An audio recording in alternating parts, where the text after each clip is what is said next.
web slingers, and welcome to this spoiler review for Spider-Man Across the Spider-Verse.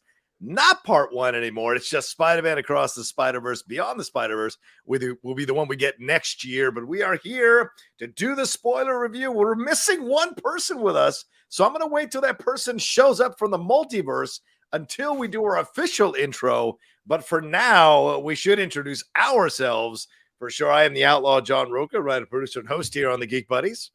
And this is Shannon McClung. I'm a television actor and an animation writer, where you can see some of our current work right now on Netflix with Strawberry Shortcake, Barry in the Big City, seasons 1 and 2, and season 3 will be premiering on YouTube in July.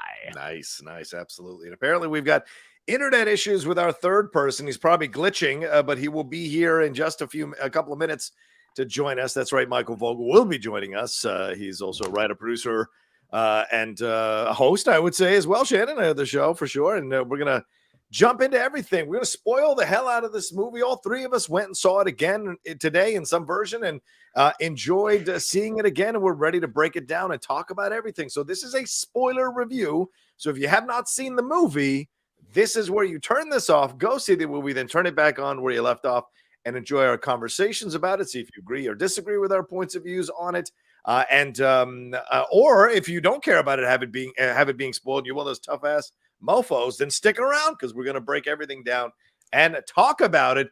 And swinging in now, finally, from Earth, I don't know, what would you say? Earth 6969, probably, I would say. He's coming in to be our third Spider-Man into this one, ladies and gentlemen. There he is. There he is. Look at the grousey face there. Look at him. First of all, yes. That's homophobic. That's homophobic. What? That thing goes both ways. Come on. Literally. That is definitively what a 69 is. Yes, you did just define that. It does go both ways. Sorry. I feel like Miles running into his guidance counselor's office late. It was like getting texts from Rocha. I was like, in a minute, I'll be there. Oh, whew. Look at that. Now I know how it feels. Go ahead, Mike. Yep. No, man, just oh, look at that. Mike wrote internet BRT all in one word. Look at that. I got 3 bubbles now. I'm Miles. Rocha is Rio. Shannon is Captain Morales. Oh no, there it is. Oh, ooh, nice. So y'all strap in because we're gonna have ourselves a fun conversation here on the Geek Buddies. Hey! You didn't even plan that. Nope. But yeah, we are ready to talk about it all and break this thing down. A 2-hour and 15-minute movie. Of course, that includes the credits. But what a fascinating film to come 5 years after Into the Spider-Verse, which was already a groundbreaking animated theatrical masterpiece of animation. So many people enjoyed it. It changed people's points of views on what this could do. It changed people's points of views on Sony and how they handled the Spider-Man universe, and influenced Spider-Man No Way Home for sure. And now we've got this next installment, what I assume is and what seems to be a trilogy, since these storylines are connecting from one film into another. And we've got another one coming, as I said earlier, Beyond the Spider-Verse next year. I think it's in March of next year. But we have this one to sit down and enjoy. It's already breaking records, 120 million plus opening weekend, blew past the predictions of 80 to 90. I mean, people said 90 was on the high end. 80 was the standard, and it was arguably $40 million better than what they predicted, which is incredible. And people are writing articles. Clayton Davis over there at Variety talking about this should be a best picture contender. I was listening to Sean Fennessy on The Ringer, and he said this is a first 5-star movie he's seen in 3 years. So it's this kind of love that people are having for this movie that is going to transcend how people view animated films. We know Beauty and the Beast was nominated for best picture. This may actually effing win, which is crazy to think about. Michael, I go to you first, man. Overall thoughts. All three of us saw it today again. What is your feeling? What are your thoughts on here a Spider-Man Across the Spider-Verse? As you said, Into the Spider-Verse was a groundbreaking movie. I remember you went to go see it at a screening. Yes. And you texted us and said, I'm getting into another screening to bring you. And you took the two of us to see it because you liked it so much. That's true. Into the Spider-Verse elevated the animation genre, did things nobody had seen before. Amazing movie. Across the Spider-Verse, I just said to the friends that I went to go see it with this afternoon. Yeah. I feel about Across the Spider-Verse the way that I feel the first time I saw The Matrix. Mm-hmm. Like the first time that I saw Little Mermaid and it elevated Disney animation. Like Across the Spider-Verse is not just a great movie for animation. Across the Spider-Verse is one of the best movies I've ever seen. Wow. Like it blows me away on every single level. It is intensely emotional. It's amazing emotional visual storytelling. Yeah. It is a near perfect story. I mean, with all of the pieces, with a story that is so complicated, with so many moving pieces and so many universes and so many Spider-Men and Spider-Women, it manages to tell this very clear, simple story about family and emotion and where you belong. Like I think like when people were describing it as like an Empire Strikes Back level movie, like that's how I feel about it. Yeah, I think one of the things that's real positive is that you had heard all the hype, you had asked all the questions, so your expectations going in probably sky high, but a little maybe skeptical. Will it actually live up? And the fact that it actually blew away your expectations speaks volumes at how great this film is.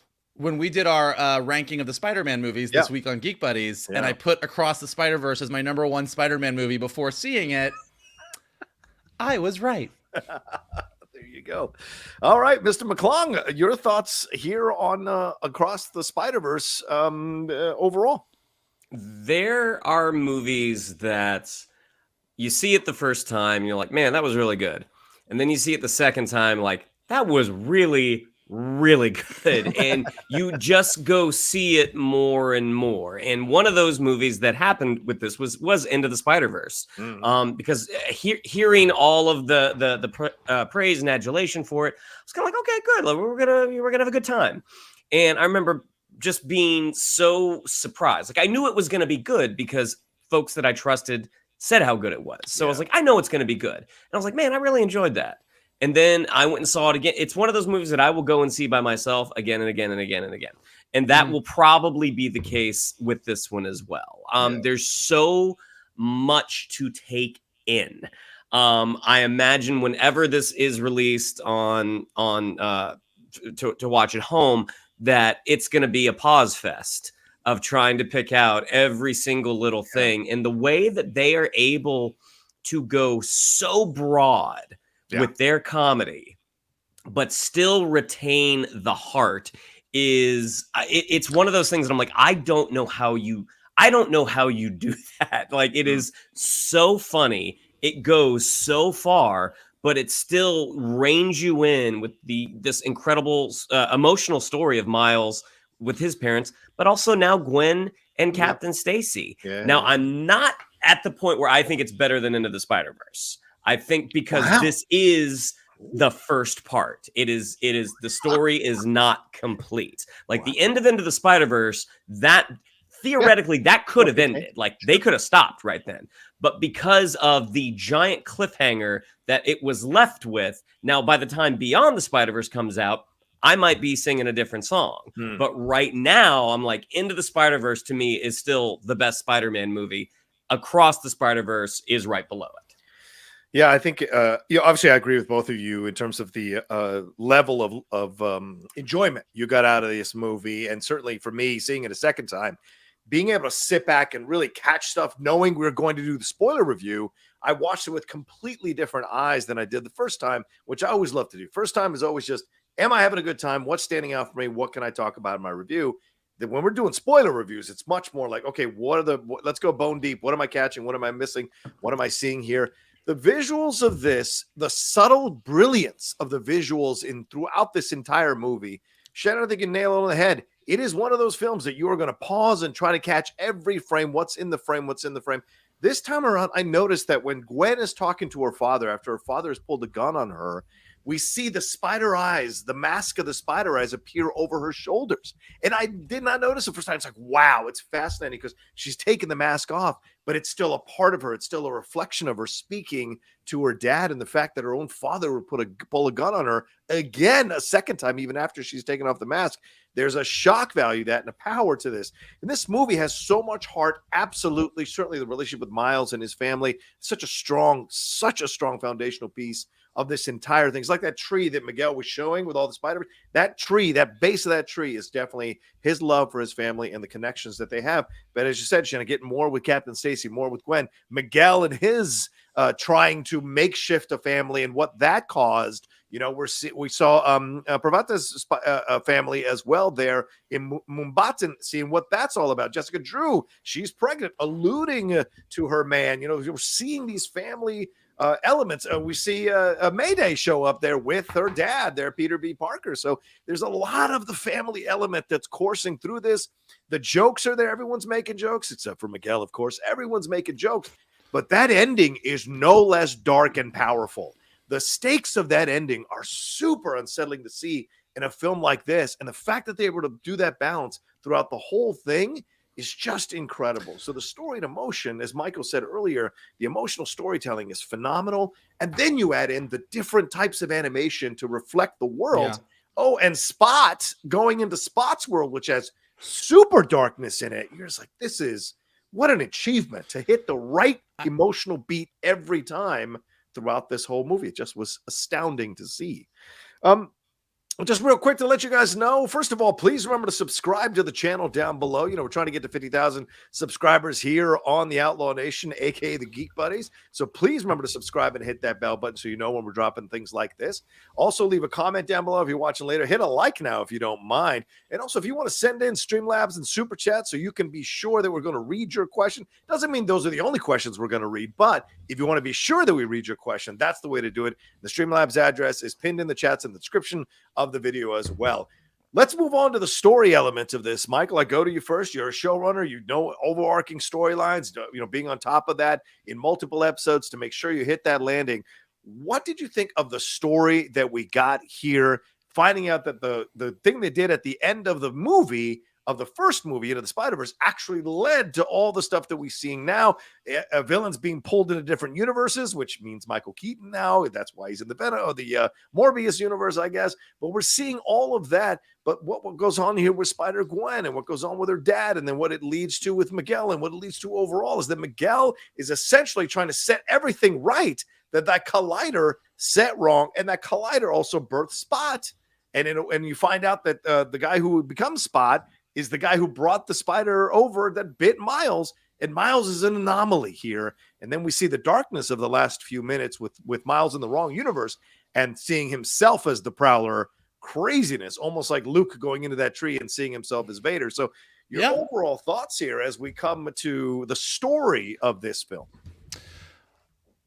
Well, as Shannon knows and gets super annoyed about, when my friends pitch me a story, hey, I have this idea for a movie, and they lay out, hey, and then this happens, and there's this flying boat, and then there's this dragon, and then all this stuff happens. I go, cool, that's great. What's the story?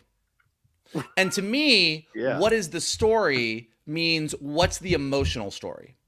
And I think what Lord and Miller do maybe better than almost anybody. Yeah. Like just from Cloudy with a Chance of Meatballs to 21 Jump Street to Lego Movie to the, like, just they consistently do it over and over again, is as complicated as their plot might be, their story is surprisingly simple, and that's why it hits the emotional impact it has. So you're right. Like from a plot standpoint, they took everything they did in that first movie and just elevated it. Instead of having Spider-Man and women from other universes coming to Miles' universe, we got to explore these other universes. We were going all over the place. We saw all of these Spider-Men. We go from Miles, Brooklyn, to Mumbattan, to Gwen Stacy's world, to Nueva York. Like, we are all over the place. We're spanning universes. We have more Spider-Men than we know what to do with. And that could easily become a confusing pile of shit. Like easily. Like, I think part of what makes this movie so impressive is how many ways it could have not been impressive. Because there's so much going on. But they stick so tightly. I mean, John, you brought it up really well. Family dynamics, parents and children is such a core part of this movie, and you see these themes repeated over and over. So you've got Peter B. Parker being a dad. You've got Miles dealing with his parents. You've got Gwen dealing with her mom. You've got Miguel O'Hara wanting to live in a world where he has a daughter. Like, you've got Jessica Drew pregnant. Like, so thematically, there's just a similarity to what's going on. And then, you know, it's really interesting. I was just talking to some people about it earlier. So the Rachel Dratch character, the guidance counselor, opening scene. Here's a blank page. What is your story, Miles? Who are you? How can I sell you? And so even though that's a really funny scene where Miles is running late and his parents are like, where are you? Like, they set up really early this idea of who are you and what is your story? And then you get to later in the movie where Miguel is like, every Spider-Man has a story and we all have the same story and we can't deviate from this story. Yeah. And you don't belong in this story. And Miles is like, I'm going to go do my own thing. Yeah. So like, this is and even the cake thing, which is so funny. It's like, he walks into the guidance counselor's office. She's like, you can't have your cake and eat it too. And he's like, hey, unless you get 2 cakes. And then he has to get 2 cakes to fit everything on that he wants to say to his dad. So you got the whole 2 cake gag. But ultimately, this movie comes down to Miguel saying, you can't have your cake and eat it too. Being Spider-Man means you have to lose your dad. And Miles' story is, I'm going to do it all. And then Gwen says to Miles' parents at the end when she leaves, Miles taught me you can have everything. So like, it is amazing to me that with everything and all the visual styles in this movie that is just like going crazy all over the place, emotionally, it is tight. It is a tight story. And every single thing that happens in the movie happens for a specific even like the guide, like I said, the guidance counselor, the cakes, every beat is well thought out and it's there for a specific reason. And there's this feeling that you get when you're watching a movie that is so eloquently told, where you just feel like I'm in good hands. I can just sit back and relax because there are no flaws in this movie. Yeah, it's fascinating you bring this up, Mike, because this is what I've always seen Spider-Man as, is the first actual anomaly that I ever experienced as a kid growing up reading comic books. He didn't want to be a superhero, right? His parents weren't killed. He wasn't motivated. He didn't have money to go and do these things. He didn't come from another planet, which is all DC stuff. But Marvel, Spider-Man was my first introduction to Marvel more than anything else. And he's just a regular kid who got bit by a spider and had this thrown upon him. So in a way, Miguel calling him the anomaly, the original anomaly, it also harkens back to the origins of Spider-Man. He is the original anomaly. He's a smart kid who didn't want to be the hero, didn't want to, and this thing, it bites him, and he has to now adapt and change his life. He loses Uncle Ben. He has to take care of Aunt May. The MJ stuff goes back and forth, but he is the original anomaly that everything stems from. So in a way, it's kind of interesting to see this battle happening between Miguel and Miles pushing back. And remember, it's a 15-year-old kid pushing back, saying, I'm going to do my own thing. I'm going to walk my own path. And isn't that always the battle between generations? The older generation is always going to tell you what you can and can't do. No, it can't be done. Everyone's tried it. Who are you to think you can do it? But the younger generation, someone always seems to step up and say, no, I can break convention. I can do it because for whatever reason, I've got that little extra thing that's going to help me believe that I can do it. Yeah. And to that point, I mean, Miles' parents tell him he's just a kid. Right. Peter B. Parker keeps calling him kid. And he's like, don't call me that. And then Miguel calls him a kid. So you're 100% right. Like, that is an inherent part of the story. But they repeat it over and over and over again, that everywhere in Miles' life, he's like, you're just a kid. You're just a kid. And then at the end, he's like, fuck you. I'm going to do what I want to do. Yeah. Yeah. Shannon, your thoughts here on the story that they told in this movie, the emotions, the story beats, everything that led us to that kind of abrupt finale that got us salivating for the conclusion of this story. Yeah. I mean, it's just this lovely, natural continuation of not just Miles, but also Gwen. I mean, when we meet Gwen in Into the Spider-Verse, she appears to kind of have it all together. I mean, because she's not in her universe. Like, she gets what's happening. It's like, all right, we got to get back. But from Miles' point of view, this is someone who knows what they're doing. And so to start the movie off, and we see what life is like for her and how she hasn't made any friends since Peter died, since her Peter died, and we find out how her Peter died, Right. in that it was way more tragic. I mean, it was this Kurt Connors situation where he was tired of getting picked on. He took a big swing and ended up making himself a monster. And while Gwen was not responsible for his death, like she had to watch it. She had to watch it happen. Yeah. And so giving us more of Gwen, I thought was a really, really great way to start the film. And going back to Miles, she's almost like a co-lead, Shannon, of the film for sure. She's totally. Oh yeah, it's a two-hander. It's a two-hander for sure. Yeah, definitely. But also going back to Miles, I mean, one of the things that we don't always see in animation is a physical progression of characters. Like a lot of times when you get a sequel, they look the same because you want to do what you did before. Like you want elements of that. Like this is what people responded to. Let's give it and plus it. Yeah. With this, the fact that he is growing, like he has aged in this time, and I thought that worked so well, especially when Peter B sees him and he's like, look at this, you're huge. It was just so lovely to watch. You know, he's got his confidence because he's been Spider-Man for a little bit. He knows what he's doing. But now he's getting to this point in his life where, you know, he's a sophomore, but he's gonna be going off to college soon. What am I gonna do with my life? The only person who knows that I am Spider-Man is Genki.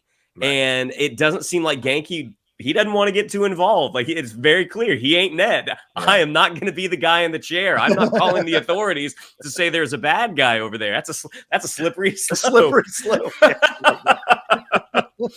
But, you know, and I think featuring his relationship with his mom, with Rio, was just like the first movie was so much about him and his dad. Yeah. And this time we get him and his mom. And there's so much comedy to be mined there. Like when Rachel Dratch is going through his grades, A minus. Oh, sounds like she grades hard. Spanish B. What? And you see the expression on his dad's face. The family is just so real and relatable. And I think that's what made the first movie so successful, was how audiences who may not have been very aware of Miles, how audiences just fell in love with this guy. Yeah. And they just want to see more. Like, we see these relationships developing, and then by the time we get to the end, I mean, you know, we see that his friends that he made in the first movie, looks like we're going to get to see him again, which that reunion, can't wait to see. Yeah. I think that's a great point you bring up here. And Michael, I know you mentioned Lord Miller. Dave Callahan is one of the writers as well on this, and he wrote Shang-Chi, right? Yeah. Another film which kind of explored a different ethnicity, different culture, and how they approach things, but with universal themes that could appeal to anybody. And you see that in this film again, right? It's very clear that he's half black, half Latino. We see the explorations of that, the fun little Spanish conversations that happen with Rio and with his dad, and the back and forth that they have at times, but then how it affects him and what he gets from his mom, what he gets from his dad. Those things are there. Mm-hmm. And you, Shannon, you're so smart to point that out, that it's much more focused on a relationship with his mom, even though we have that scene with his dad when his dad doesn't know that he's Miles under the mask, and they have the back and forth, which is hilarious. Just got to let him spread his wings, I guess. I don't have a dog in the hunt here. But like seeing the thing with him and his mom, when she comes and interrupts the back and forth, I mean, listen, the mom's always, I don't know, maybe all moms, but Latino moms, certainly, that's an experience. They just want to know who you're talking to, who you're hanging out with, what's she like, what's her name, introduce her. My dad always said to me, don't introduce me unless you're going to marry them. I don't even know.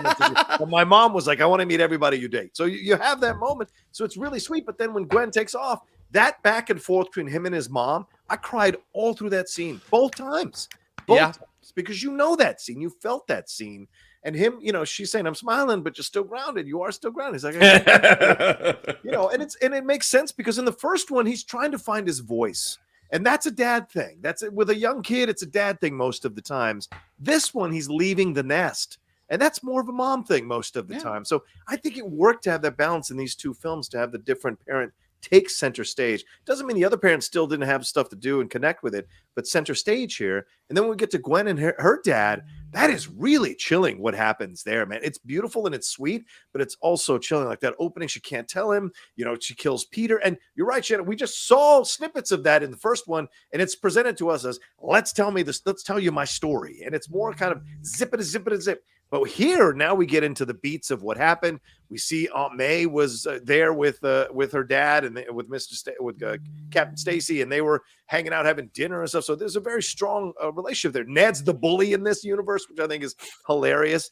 And then you have the situation with Lizard, and then he dies, and Peter says to her, "I just wanted to be special like you, right? And it'll be okay. It'll be okay." And dies in her arms, and then Captain Stacy pulls the gun on her.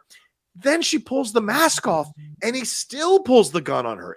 And he shoots in the air, almost like he's going to shoot his own daughter without knowing it's his own daughter, which has shades of that police brutality thing, just kind of subtly playing under the surface. And it's just so smart in how they build that.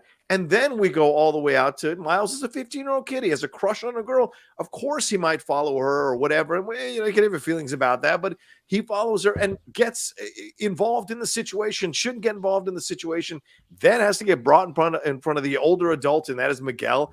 And the back and forth that happens here is incredible. And in that moment where he tells him, essentially, you've got to let your father die. And he asks Gwen, wait, your dad's a captain? And she goes, yeah. And she doesn't say, yeah, I should stop it.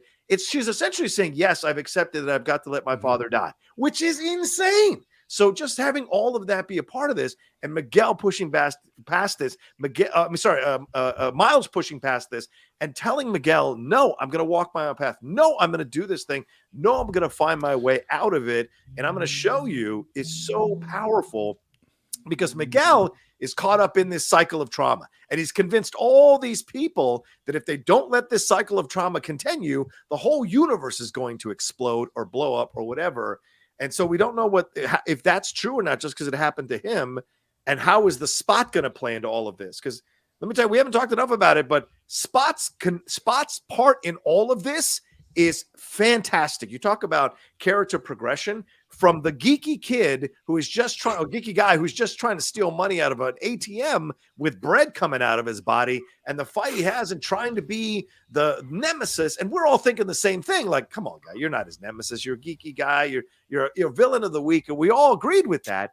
And then slowly but surely, as he grabs more power, this is such a great job of Jason Schwartzman. His voice takes on a mania, a kind of evil villain mania that you understand, even though it's born from an incorrect assumption of what happened, the fact that it's blossoming into this legitimately powerful creature or being that wants to just quietly destroy everyone you ever loved. And he says it so simply, with no laugh or evil anything. It's just so simply that it's chilling to experience it. So just the way they progress that character as well throughout the whole movie, I think is just genius. Yeah, those are my 2 cents on that. Sorry, I'm going off for a bit on that.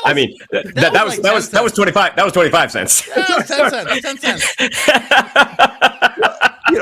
I do agree with you. Like one thing I think you said that I 1,000% agree with is I think Rio Morales is the low-key MVP of this movie. Oh, 100%. Like everyone is amazing. It's a great Miles story. It's a great Gwen story. But man, Rio Morales brings the heat. As much as the scenes with Miles and Jeff were so powerful in the first movie, and as much as Jeff is great in this movie, he's awesome. I'm with you. That scene with Rio, oof. It hits me in the gut every time, just so emotional. Yeah. And then to get to the end of the movie where he has this whole coming out moment with Rio. Yeah. But then it goes just completely awry because it's not his Rio. It's so good. Yeah. Yeah. I think this is the only we've done a lot of spoiler reviews of movies. Yeah. This is one of the only spoiler reviews where I just feel like all I'm doing is just screaming about this movie so good. I got no notes. I got no issues. Yeah. I got no complaints. This movie did it for me. Yeah, agreed. Well, let's take a quick break because we're at the 30-minute mark, and we will jump into all the characters that we got to see in this movie. And I'm sure dive into a little bit more of the story and the story beats with all these characters as well when we come back right after this. Do do do do do do do do do do do do do do do do do do do. Ba-da-dun-dun-dun-dun-dun. This one's for Michael. There you go. There you go. God, he's so handsome. I mean, just like, thank you. I'm still recovering from my Gay Pride weekend. Gay Pride weekend #1 in Los Angeles, because we have 2. And I really appreciate the allyship of showing me Tom Holland's face. It makes me feel good. Hey, Miles. There it is again. Hey, Miles. He's so handsome. He's so handsome. Let's hit some of these super chats that have come through because I want to make sure we honor this. Vincent Zawada says, I loved the movie, but love No Way Home. And Raimi's won first 2 more. Oh, Vincent, I'm sorry. I can't agree with you, Vincent. I'm sorry. Francisco Lopez says, man, I love this film. Love every character I see from Miles, Gwen, Peter, Spot, Hobie, Miguel, and other, and love the different animation from each character in place. Also, I knew about the twist because before the machine took Miles home, it shows that it was going to drop Miles to Earth 42, the same Earth the spider came from. The only thing I'm scared about is this Spider-Man films is that they might connect this to the MCU in a big way. I see people like Screen Crush and others saying that they can see Miles being in this MCU and be involved in the Secret Wars. I hope it doesn't happen. Gentlemen, Miles is a big part of the more recent Secret Wars comic. True. That I feel like Secret Wars is going to be based on. And there's a world where that might be a way to introduce Miles. Yeah, I think that live action Miles is inevitable. As we talked about on our show this week, John, whether Miles is part of the MCU or Miles is part of the Sony universe, Miles is so popular, and just the box office of this weekend alone almost definitively says that we will see a live action Miles at some point. I've seen a lot of people in the chat saying this, and I don't disagree with you that if you're going to bring Miles Morales to live action, you might as well have Lord and Miller do that movie. Like, I don't at this point. Yeah, I don't think if Lord and Miller do a live action Miles and we're like, oh, that was nice. It wasn't as good as Spider-Verse, but it was Lord and Miller, so I get it. Fine. Anyone else does it, I'm like, you're not going to do a better Miles than Lord and Miller did. Yeah, that's like you just can't. Yeah. Yeah, it's not even their character like a Dave Filoni type situation, but they've kind of made it their character through these 2 animated films, and I'm sure the third one will be stellar as well.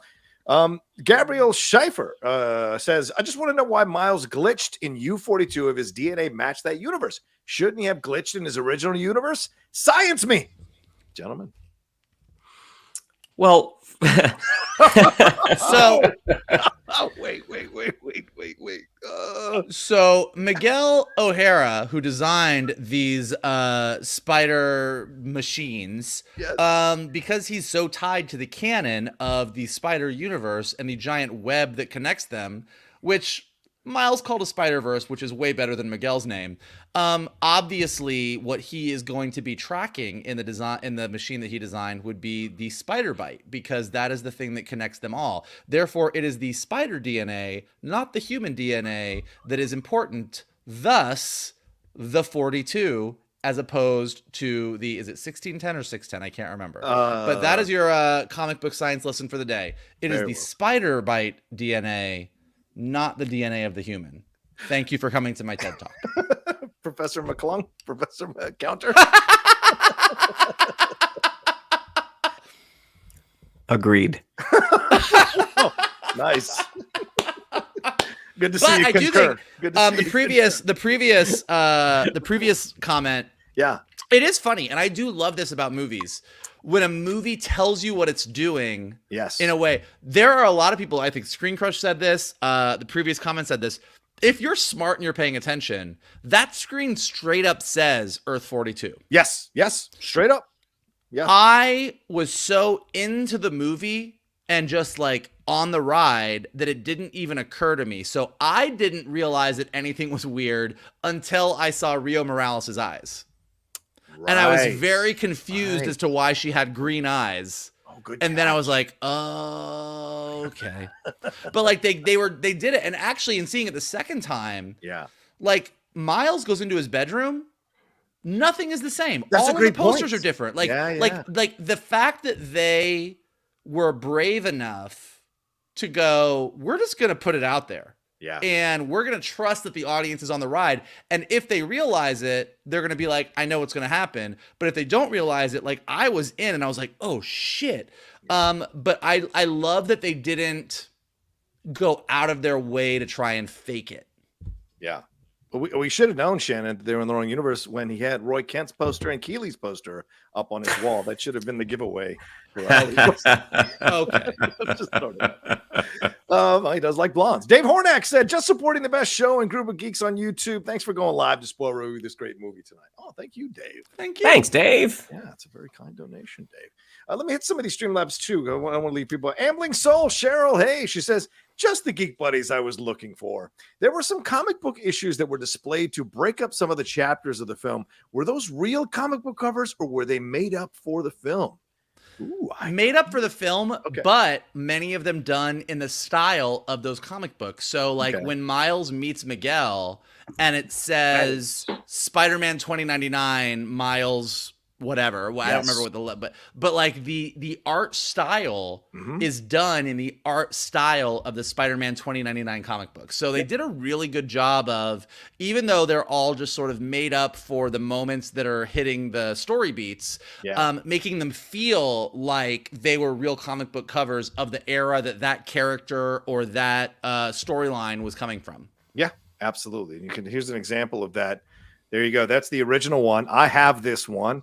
I collected this one for about 5 years and was just so in love with Spider-Man 2099. So I love to see those illusions in the comic book covers when we were seeing them. So good catch, Cheryl. Thanks for the question. House Groove says, on the tech side of things, what did you guys think about how you could see the layout lines in 2099 New York and the animation rig on Spot? I personally loved it. Mike, Shannon, what do you guys think of this? The Spot thing really got me. I love that they made the choice with Spot to be able to see all those circles and all the lines of the animation happening within him. I mean, that's kind of what I feel about this whole movie is and I will say this as being someone who's been in rooms where you're figuring out the animation style of a show that you're going to do or the things that you want to do is almost 100% of the time, you will have a creative team come in and say, we want to do something different. We want to do a really squash and stretch animation style. We want to do this. We want to do this. We want to do this stuff. And you have executives being like, ooh, I don't know. That feels crazy. And so stuff like seeing those sort of underlayer lines on Spot are things that executives would be really uncomfortable with, but they got to do in this movie. And to me, that's really thrilling. Yeah. Shannon, your thoughts on that? Yeah, I mean, again, going back to End of the Spider-Verse, like the idea on paper, like if you're just reading this script, the idea that you're bringing in these other characters like Spider-Man Noir, who's only going to be in black and white, like Spider-Ham, who's going to look like a Looney Tune. It shouldn't work. I mean, it really shouldn't work. And the fact that they were able to do that and were so successful at it enabled them to double and triple down for this movie. I mean, the whole Da Vinci Vulture section. Oh my God. I mean, I was like, I could watch a whole movie of that. Like, take me to the Da Vinci Spider-Man universe where everything is sort of, just sort of steampunky and everything looks like old parchment. I'm like, that is amazing. So, I mean, all of the choices that they made, especially with a character like Spot, who is so unstable. I think that art choice really worked. I also thought the physicality of Spot really worked. That idea of the more like kind of like weird walking, it almost feels zombie-like in the way it moves. Like the Slender Man. Yeah, like the Slender Man. Yes, great point. So it was like so well done to like subconsciously evoke that kind of thing. Like, this unsettles me. He's funny and he seems kind of dumb initially, but it unsettles me. And so when he grows into his power, you're like, oh, now this is even more terrifying to witness for sure. I am 2FlyCam says, hello, Geek Buddies. Welcome back, Shannon. I hope you are all well. I haven't seen this Spidey flick yet, but it sounds amazing. I had a small question. What film are you all looking forward to the most with what's left of the summer? I will answer MI7 right now. It's absolutely the number one film I'm looking forward to. Gentlemen, what do you have? Well, I feel like The Flash is the easy answer. Okay. And is the Indiana two. Jones is the expected answer. But I'm going to throw out, because we've heard so much about those two, The Last Voyage of the Demeter, the Dracula movie that's coming out in August. Okay. Michael? Obviously, I'm stoked for The Flash. I'm cautiously excited for Indy. I gotta say, Ninja Turtles might be my most, like, I am so excited for Ninja Turtles right now. Like, that last trailer really got me, and especially on the heels of Spider-Verse being so amazing. It's true. And the fact that the two biggest openings of 2023 this year have been Mario and Across the Spider-Verse. Yep. And I just feel like, I mean, obviously, we are all animation fans, and given my job, I'm a huge animation fan, but I feel like this is the summer of animation, man. Yeah. Like, I might not have loved the Mario movie, but I am glad that hardcore Mario fans got a movie that they could really embrace, and I'm glad that it did as well as it did for animation in general. As I said, I think Across the Spider-Verse is maybe one of the best movies I've ever seen, and Ninja Turtles looks so good that I'm with everybody that says Across the Spider-Verse should be a Best Picture nominee, and I hope that Ninja Turtles comes out and does the same kind of box office, just proving that animation is not just a genre for kids. Yeah. Well, like Guillermo said, animation and cinema, for God's sakes. Fredtastic14 says, if I have one complaint about Across the Spider-Verse, it's that it reminded me of my abuelita when I'm finished eating and she keeps shoving more food in my face. I'm full, but the food is so good. Yeah, 100%. By the way, the food in that movie looked good. Like, when they were at that barbecue and then Miles went and like webbed all that stuff to give to Gwen, I was like, I would eat that. All the different type of food that was on there, even when he was giving that food to Spider-Man 2099, which I thought was hilarious as well. Anytime I see cake on a screen, it doesn't matter if it's all smashed. I'm like, cut me a slice. Gotta love that cake.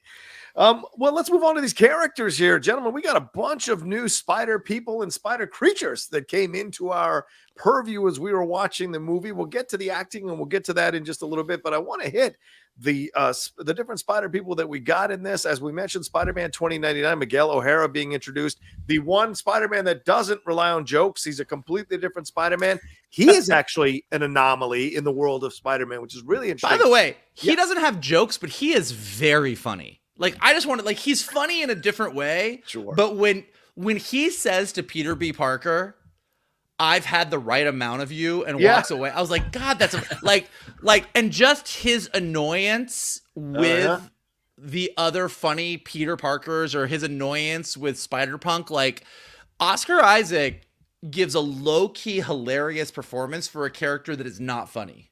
That's a good point. It's the deadpan. It's the deadpan as he's holding Mayday, and you see him slowly give her back. Like I'm curious if how much of Oscar Isaac's performance they referenced when they were animating that character, because the Oscar Isaac deadpan is just so stellar. Yeah, and his little like Spanish comments to himself, his little Spanish asides are hilarious. It's just so funny, man. Let's get to my MVP of the movie, not Hobie. I mean, come on. Hobie? Oh my God. Spider-Punk. That is my ethos come to life. And I thought, I went into this movie like Spider-Man 2099. Can't wait to see it. Love this character. Collected this. This is my Spider-Man. And I came out with Spider-Punk dancing in my head and wanting to see more of that. And I thought Daniel Kaluuya did a wonderful job bringing him to life. And those little moments they gave him to lead up to the moment where he saves Miles and he's done what he needs to do for Miles, I thought paid off so fucking well. Him quitting and piecing out, and you're like, oh, I guess that's it for Spider-Punk. And then him showing up near the end of the movie, I got to help Miles. I thought that was just fantastic stuff to see. And him even showing Miles, telling Miles, use your palms, not your fingers. That's the thing that helps Miles get out of that situation with Miguel in the cage they were essentially going to put him in. So what did you guys think of Spider-Punk throughout the whole movie and how Daniel Kaluuya did there? Shannon? Nailed it. No, go ahead, Mike. Yeah. Nailed it. Go ahead, Shannon. Nailed it. But also, like, when in the lead up to this movie, you would hear the casting announcements, and knowing that there were going to be so many spider people, we really didn't know who's gonna play a big part, who isn't. Right. I had no idea that Spider-Punk was going to be such an integral part of the film. And Daniel, and like not really knowing a ton about Spider-Punk either, Yeah. the fact that he's making this British rocker vibes. I mean, his art style looks like he was peeled off of a Sex Pistols poster that has been in the back of a pub for 30 years. I mean, his performance was just so good. I mean, as he's commenting on Mayday saying, you're taking a crap on the establishment. I salute you. She's an anarchist. I'm like, all of his lines were so beautifully delivered. And even in those really tense moments, as Miles is starting to be surrounded and you hear Jessica kind of like try to check him, like, you're not helping. Good. I mean, he was just such a great character. And Miles wasn't wrong when he took his mask off and he says, how do you look more cool without the mask than with the mask? I mean, he's just such a great, great character. But also the response to that, which is, I was always this cool. Like, it's just great. He is again, this is just great storytelling. So you have this character that is anti-establishment. Like, everything about he is punk. He is anti-establishment. He's anti the man. And he's part of this spider society that is kind of, in the world of spider people, establishment. Yeah. So it automatically doesn't make sense a little bit. But then very smartly, they said, okay, well, it doesn't make sense. Let's make that the story. Yeah. Like, he's been doing this for a while. He's been doing his thing, but he thinks Miles is cool. He gets what's going on. He's like, I feel like this is like some fucked up. So like Rocha says, like, he's the one who's like, hey, use your full hand to get out of this thing. And then he's the one that gives Gwen her thing to get out of it. Like, it's so smart. And he literally is like, he is the epitome of every single one of us were watching him and going, I kind of wish I was that cool. Like, I'm not that cool, but God, it would be nice to be that cool. Well, what does anti-establishment person need? They need an establishment. So he has to join that establishment in order to rebel against the establishment. That's how it works. That's how it works. Why do you think I joined clubs? To be an anti-establishment, for fuck's sake. Break it up from the inside. I love it. But yeah, I mean, I thought it's just a fantastic performance. And there was like the way he was drawn, and Shannon, you make a great point. The look of him, as if the Vulture wasn't so incredibly different already in the first 20 minutes of of the movie. Getting Hobie coming in here and the look that he has and the different appearances and the way it's kind of like jagged and the way it's doing, it's all so perfect. I mean, even when he doesn't want to show us his secret identity at first, which is hilarious, and doesn't even want to tell you his story. Stop that. Enough of that. That's so punk. And then when he doesn't want to help, like you said, Mike, when he doesn't want to be a part of this thing, and Jessica calls him out, he doesn't care. He's very much going to walk his own path. And when Miles wants to go to HQ, it's Punk who's like, oh, God damn it. I thought you were different. You might be different. So I love that in what he's doing. Let's move on to Pavitr Prabhakar. I hope I'm saying that right. You did. Moonbottom, this is Miles first coming into a different world here after he's had the conversation with his mom, after he's seen what Spot is actually going to do when he's invisible with Jessica and with Gwen. And so he dives into this thing chasing Gwen, and he ends up in Moonbottom. What a beautiful introduction to a version of Spider-Man, and seeing this version of Spider-Man here, voiced by Karan Sony, who some of you may know is the taxi driver in Deadpool. Seeing what he can do with this character, and he's unusually confident. His hair is just naturally this great, just coconut oil and jeans and sleep or something. And then prayer, right? And his physical body, and then calling them out for the chai tea stuff. But he's got the romance going on. He's got that version of Captain Stacy or whatever. It's so great. Captain Singh. Yes, it's so great the way it's fleshed out, and that design of that Spider-Man is so fantastic as well. What did you guys think of that? I was listening to an interview with Karan Sony, and he said that he went in and he did all his dialogue, he did all his voiceover, and then Lord and Miller and the team called him back and said, we didn't feel like it was authentic enough. like you were great. We just feel like the dialogue that we had for you wasn't authentic enough. And they had a writer's room, but they invited him in. and said, Wow. just pitch us your stuff. And so a lot of the jokes, like the chai tea joke and the traffic joke, like he brought it in, and he was like, this was just such a fun, it was so collaborative. It felt so nice. And I think you really see that in Mumbattan. Like, it just feels right. Like, I say that as a white guy, but I saw it with I saw it with an Indian woman today, and she was very taken with the entire sequence. It just everything about it was cool. He's a great character. The fact that he's only been a Spider-Man for 6 months. Yeah. But he's so kind of fun and cocky and charming and silly and ridiculous. Like the world is so beautiful. Like everything about it, like that entire sequence was amazing. And again, like I think I said this earlier, but I spend most of this movie on the verge of tears. Yeah. Like this movie just repeatedly will be like, oh, here's a scene with Miles and Rio. I'm crying. Yeah. Here's a scene with Miles and his dad. I'm crying. Here's this moment with Captain Singh about to die and Peter and Miles going in and saving him, and Pavitr Prabhakar, didn't say that right, but it was close. Yeah. Having that Spider-Man, that classic Spider-Man moment of I can't save them both. Like they just nailed it across the board. Yeah. Yeah. Shannon, your thoughts on this? I mean, the comedy here was just on point. I mean, the whole thing of you came to India to find yourself, that's such a Western cliche and all of that. Don't eat, pray, love me, bro. Yeah, Karan Sony is just such a funny performer. His Dopinder in the Deadpool movies is fantastic. But what I love about his character is he is a Spider-Man who everything in his life seems to be going correctly. Yeah. He doesn't need to work out. He's already buff. He doesn't want to get too big. Doesn't need to do much to his hair. Doesn't need to go to school. He doesn't need to go to school. He still goes.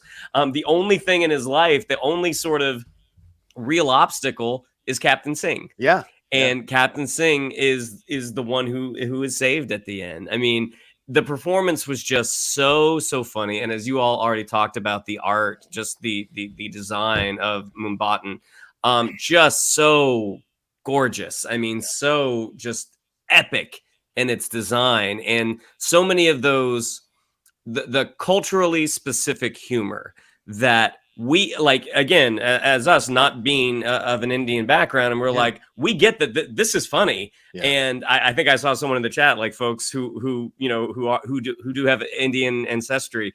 The comedy is up here for them. Yeah, it was just so much fun. And towards the end, when the city is getting sucked into one of Spot's.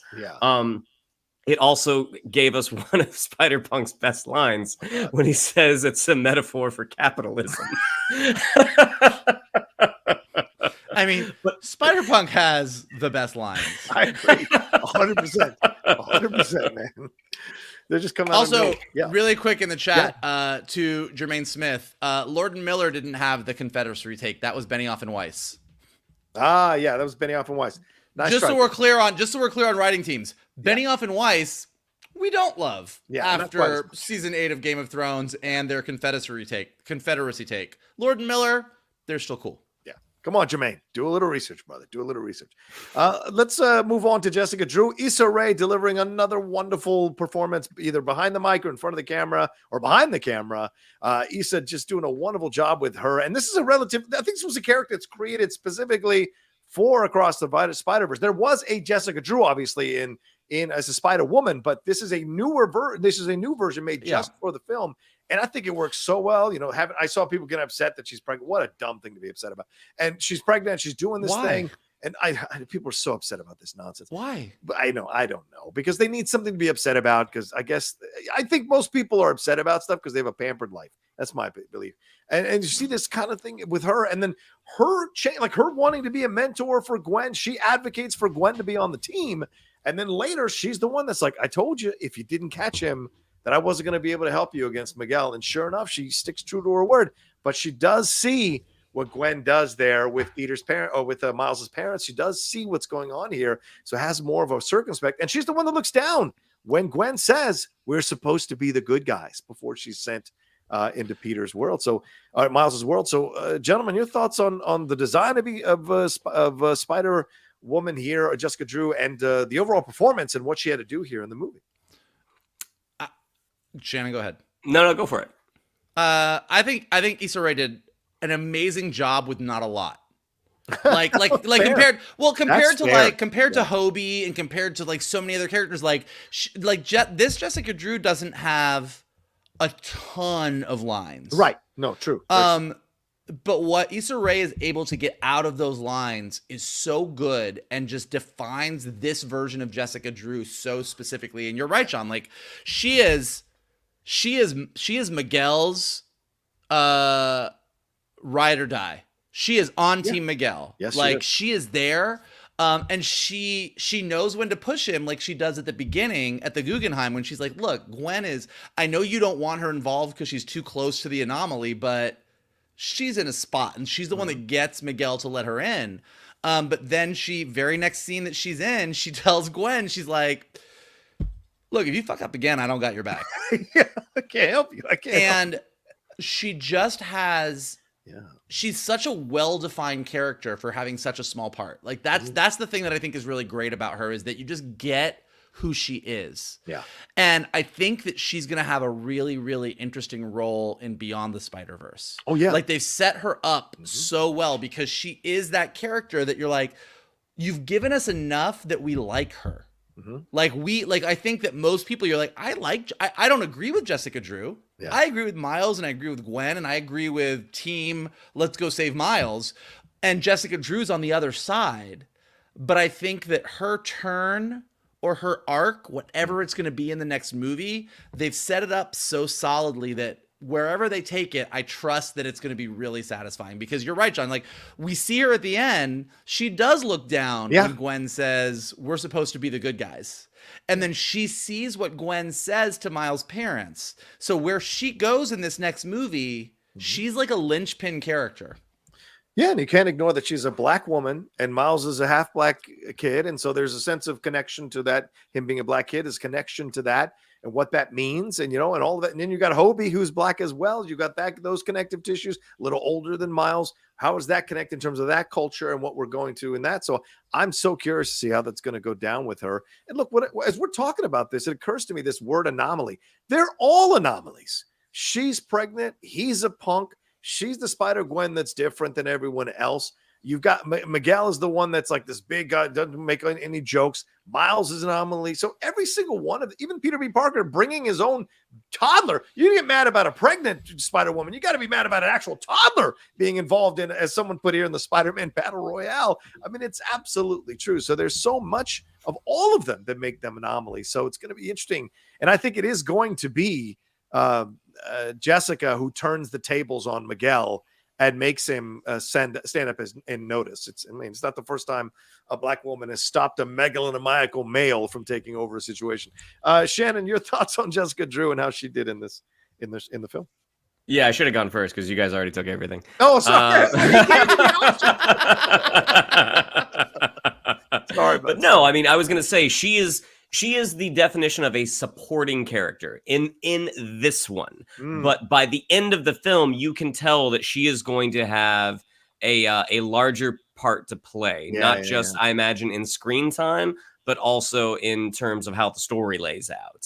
Yeah. She's Miguel's number 2. I mean, she's his lieutenant. She's a true believer right now. Yeah. I love the fact that they put her on a motorcycle. I love the fact that she shot webs out of all 5 fingers. Yeah. I was like, that is just the way to differentiate all of these people who roughly have kind of the same power set. I'm like doing things like that. And again, the only Jessica Drew that I've read about was in New Avengers back in 2004, leading up to the Skrull invasion. But I like this version. I like the fact that she wanted to take Gwen under her wing, and you do get that sense that mentor-mentee vibe relationship that they have, and how especially that holographic projection of Gwen talking to Miles' parents, that is a moment, listening to a set of parents, and that's what she's about to become. I mean, there's a lot there. Great. And point. it's interesting that you say that. I didn't think about this until just now when you said it, but the whole riff of Peter B. Parker talking about what a good mentor he is, and Jessica Drew being like, you're not a good mentor, and then him being like, well, he just stopped you, so I guess I'm a pretty good mentor. But that Jessica Drew is to Gwen a little bit what Peter B. Parker is to Miles. So there is a little bit of what's the right way to be a mentor, in the same way that Peter is struggling with how to be a good father. Like, again, all of the thematic stuff just lines up perfectly. Yeah. Agreed. Let's hit the other ones, and then we'll hit the cameos. But let's hit we got a Spider Cat, we got Spider Rex, we got all kinds of. We had a Metro Spider who was a part of this. Ben Reilly, oh my God, Andy Samberg is Ben Reilly, just incredible stuff. Amanda Stenberg from The Hate You Give, she played Spider-Bite, who was of course the person in charge of that situation. We also had Jack Quaid in here as Peter Parker. Who else do we have? Jorma Tacone, who's playing the Vulture at the beginning, and Elizabeth Perkins, who played May. So there was a lot of interesting Spider people that went through here, and then of course Yuri Lowenthal, my brother there, he was showing up as the Spider-Man from the Insomniac games, and then our person who was he actually got a line to say to Miles, which I thought was really cool. Josh Keaton as Spectacular Spider-Man, who we had the entire cast on a Geek Buddies show one time, Michael and Shannon. So what were your thoughts about seeing all these different, and listen, I just kind of scratched the surface of all the different Spider-Men that we got and the different variations from the video game as well. What did you guys think about all the different Spider-Men? Who stood out for you all? And Spider-Women, of course. Well, not surprisingly, since Spectacular Spider-Man was my first job as an executive, all the Spectacular Spider-Man love literally just kind of was the icing on a perfect cake for me. Yeah. Like when they show the Uncle Ben deaths, you got the Tobey Maguire scene from the Sam Raimi movie. You also have the Spectacular Spider-Man Uncle Ben death that we did in that first season of Spectacular Spider-Man. And the fact that Josh got to do his line as Spectacular Spider-Man, like it didn't, I would have loved the movie regardless, but it didn't hurt my love for the movie that the very first animated show that I was a development executive on got as much love as it did. Shannon, any of the Spider people stand out to you that you want to kind of highlight? Web-slinger all the way. I mean, Cowboy Spider-Man, and Miles asking, why does the horse need a mask? But it also led to, and this is one of those moments where the comedy gets so broad, but it still works when Miles ends up, during the big chase, Miles ends up on his horse and he says, on 3, draw 1, and Miles flips it. You didn't wait for 3. It's that type of just ridiculous humor that is so, it's very Lord and Miller. I mean, if you've watched any Clone High, The Last Man on Earth, all the stuff that they have done, I mean, it's so in keeping with that, but it never loses its stakes. I will say, to Shannon's point, because I think it's an important point to make, that watching Across the Spider-Verse made me feel, oh, this is what Kathleen Kennedy was concerned about, and she was wrong. Yeah. Like, you can tell, because Shannon's right. It is, I think that when you talk about it from an execution standpoint, there's a fear. What they do shouldn't work sometimes. Right. Like, to have these very intense, dramatic moments and then have like a very broad joke come in, it tonally feels like you're in a weird place. But that is what Lord and Miller do. They've done it consistently through every piece of content, TV and film that they've made. And it just really does feel like on Solo, this is what they were doing. And there was a fear that broad humor in a dramatic moment isn't Star Wars. Right. But I think it would have been. I mean, the fact that they had a giant Spider-Man T-Rex who, when he sent his webs out at Miles, it didn't say thwip, it said T-whip, because he is a T-Rex. That's fucking funny. And so stupid, but so funny. You're so right. I mean, one of the sequence with all the Spider-Man chasing him. I mean, the fact that he is hiding on the back of one of them, and that whole, just that little beat, the genius of that little beat. Of course, it opens up with everyone pointing at each other. Which Spider-Man am I supposed to go after?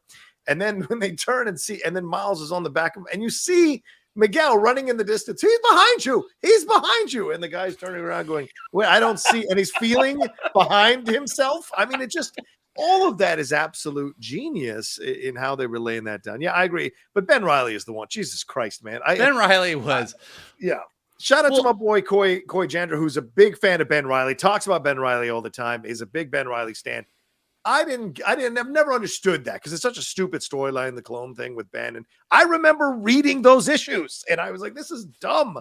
And to see it played in this way was so smart because it doesn't disrespect the character. It makes fun of the character without disrespecting the character, which is not easy to do. And Hook, he's involved in the stuff at the end. So for all the angst, Ben's actually involved in the stuff at the end, which I think is a really good way to make that work. So there's that great documentary on Amazon about Galaxy Quest. Oh, yeah. And one of the things they talk about with Galaxy Quest, and this is very hard to do, is to make fun of something that you love. Yeah. And Galaxy Quest is such a great movie because it fully makes fun of Star Trek while clearly being in love with Star Trek. And the Ben Reilly character is that. Like, if you read comics in the 90s and everything was like that Todd McFarlane, like sort of super detailed, muscly, let's do this pose on a splash page with the thing. And that Ben Reilly character is 90s comics. Like, that is what he is. He's like, oh, I'm holding on to you with my perfectly muscular arm. Like, it's like you work in this movie and you're really funny, but I don't feel like you're making fun of a thing that I loved because you also clearly love the thing that I love. That's a really hard balance to find, but they fully did it. Perfect pose. Let's talk one last thing before we go to another break here because we got to hit it. We're past the half-hour mark. The cameos. I mean, the Donald Glover cameo, that is just incredible. So what have we done now? Have we connected some? I mean, he's technically the MCU. So in a way, you could argue, and I know he's in the Sony Spider-Verse as well. So what did you think of that cameo and any other cameos that you guys want to talk about or bring up here? I feel like that was a wink. Okay. I don't think that's the guy we met in Homecoming. They gave him two scenes. So no. It's clearly the guy we met in Homecoming. Is it? I don't think that's the guy. I think that's another I think that's another universe. All right. Why? Because I don't get the sense that that's the guy from Homecoming. Okay. Donald Glover in Homecoming plays Aaron Davis, who becomes the Prowler. Right. And mentions his nephew I'm going to put that. who lives in Brooklyn. Right. So Donald and Benedict Glover, Cumberbatch plays 3 different Doctor Stranges from different universes. I think he's not the guy from Homecoming. Okay. All right, well, that's incorrect. But I think he's got a right to feel that way. But I respect you. I respect you when you're wrong. Dorian Daniels, should Spider-Man Miles not glitch in 42 or his original universe? Dorian, see our answer to that question, which was about half an hour ago? Well, it isn't fair, though. Like, it is fair that, like, you could argue.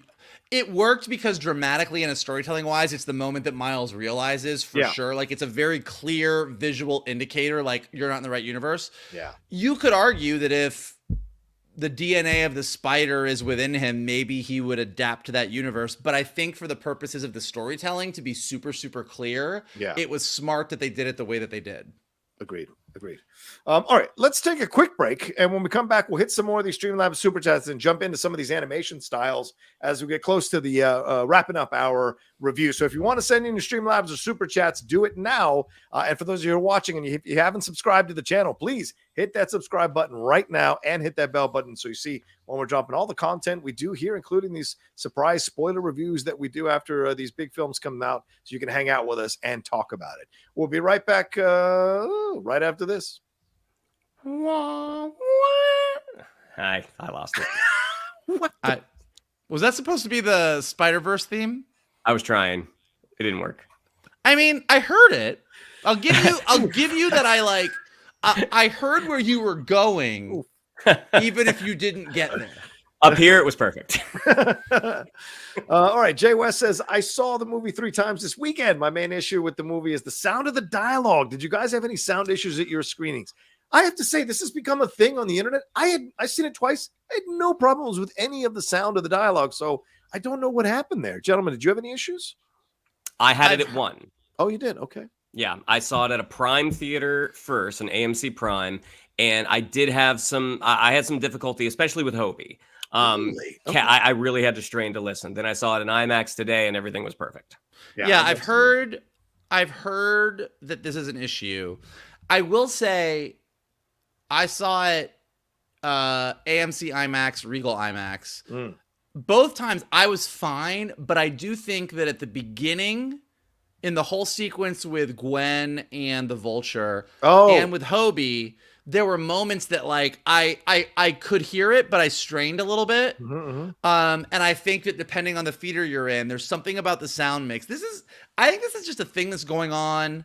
I don't know what it is, man. It's like the whole super dark black thing in TV shows right now, where everything at night gets so dark. Like, it just feels like we're living in the post Christopher Nolan Hans Zimmer.